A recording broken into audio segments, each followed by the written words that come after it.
ปกติเราเห็นหมานอนบนพื้นกันใช่ไหมคะ อันนี้มันแบบเทคโนโลยีแล้วไปดูทางนู้นค่ะ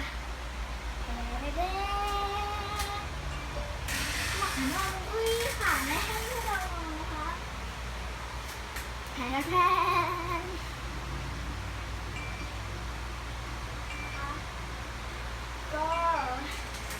ก็จะเป็นอย่างที่พวกเราเห็นนะคะ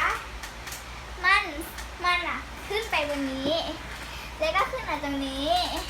ขึ้นมาตรงนี้ ขึ้นไปบนที่แม่ฉันนะคะ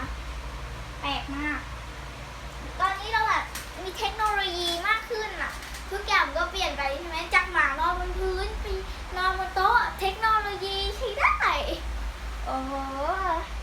ถ้าทุกคนถามเราอยู่ห้องไหนกันนะคะ อยู่ห้องนั่งเล่นค่ะก็ที่นอนหมาจะอยู่บริเวณเนี้ยนี่คือบ้านของมันเป็นกรงเลย อันนี้เราว่าจะยกเก้าอี้นี้ให้หมาเลยนะคะ เพราะว่ามันขึ้นมาเราวันนี้เพราะว่าแดพัดลมค่ะ มันมานอนเพราะได้พัดลมนี่แหละค่ะเยี่ยมคนนะคะ ถามว่าหมาตัวนี้ชื่ออะไรชื่อคุกกี้นะคะ เป็นเพศอะไรเป็นหญิงเพศชายเป็นเพศชายนะคะ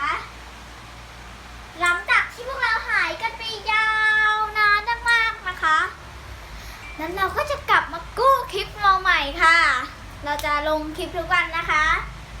โอเควันนี้ขอลาไปก่อนนะคะ อย่าลืมกด subscribe กดไลค์กดแชร์ให้อ้ำด้วยนะคะ